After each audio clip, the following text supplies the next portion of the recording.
नमस्कार, आदाब, सत श्री अकाल। मैं शोएब सलमानी, मेरे साथ आप देख रहे हैं एनबीटी भारत। इस समय हमारे साथ चंद्रशेखर आजाद हैं, जो यहाँ नुक्कड़ सभाएं कर रहे हैं उपचुनाव को लेकर। पूरे शहर में उपचुनाव को लेकर नुक्कड़ सभाएं करिए, किस तरह का जन समर्थन मिल रहा है आपको? ये तो आप साथ ही है, आप बता सकते हैं। जनता को जागरूक करने के लिए निकले और मेरा भरोसा है कि जनता जागरूक होगी तो अपने वोट का प्रयोग करेगी। और मेरा भरोसा है पूरे प्रदेश में सब लोगों को मौका नहीं मिला है। संयोग से गाजियाबाद शहर के लोगों को मौका मिला है कि वो अपने वोट से परिवर्तन करें। तो मेरा विश्वास है कि इस बार वो परिवर्तन चुनेंगे, आजाद समाज पार्टी को मौका देंगे। आप भी एडवोकेट हैं, एडवोकेटों पर लाठीचार्ज हुई गाजियाबाद में, आज आप वकीलों के बीच गए थे, किस तरीके से देखते हैं? मैं इसकी निंदा करता हूँ और मैं न्याय के पहरेदारों पे पड़ी एक एक लाठी जो है वो वकील भी वोट की चोट से हिसाब करेंगे, इस सरकार को जवाब देंगे जिन्होंने उनका मजाक उड़ाया, उनको अपमानित किया।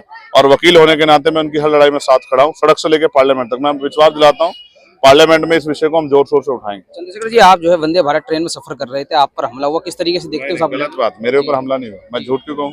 मैं सस्ती लोकप्रियता की राजनीति करता ही नहीं हूँ। उस ट्रेन पे पत्थर लगे, वो शीशे टूटे, इसलिए मैंने कहा कि सरकारी संपत्ति को नुकसान होगा। ये जनता की संपत्ति है, हमारे टैक्स से बनी है वो।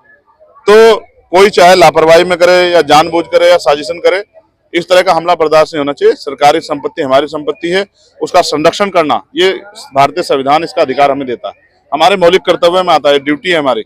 इसलिए मैंने अपने कर्तव्य का प्रयोग किया, एक वकील होने के नाते और जिम्मेदार नागरिक होने के नाते। मैंने अपील की है कि परिवार के लोग ये बताएं कि सरकारी संपत्ति और किसी की भी संपत्ति नुकसान नहीं पहुंचाना। और स्कूल में भी इस पर चर्चा, स्कूल में भी ये पढ़ाया जाए कि भाई इस तरह की घटना में शामिल नहीं होना जिससे किसी का नुकसान। प्रदेश के मुखिया ये कहते हैं बटेंगे तो कटेंगे, इस तरीके को किस तरीके से देखते हैं? नहीं, अब उनके कहने से बटेंगे नहीं, अब तो सब लोग मिलकर भाजपा को हराएंगे। किस तरह की रणनीति है भाजपा को हराने के लिए? गाजियाबाद जो है भाजपा का गढ़ माना जाता है, उसे जी कौन कह रहा? जब हमने प्रयास किए हैं तो हमने भाजपा को सबक सिखाई। हमने यहाँ हराया था भाजपा को, अगर आपको याद हो, ठीक है। बस झंडा और सिंबल दूसरा था, इस बार इस झंडे से हराएंगे।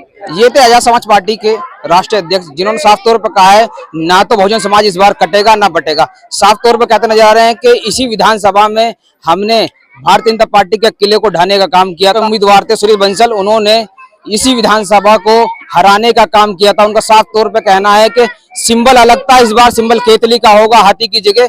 बटन दबाने के लिए बहुजन समाज के लोग यहाँ मौजूद हैं। लगातार संघर्ष रहने वाले चंद्रशेखर आजाद ने साफ तौर पे कहा है ना तो बहुजन समाज बटेगा ना कटेगा, और साफ तौर पे केतली के साथ रहेगा। साफ तौर पे ये चंद्रशेखर आजाद कहते नजर आए। कैमरामैन अशोक कुमार के साथ में शोएब सलमानी, एनबीटी भारत न्यूज। धन्यवाद।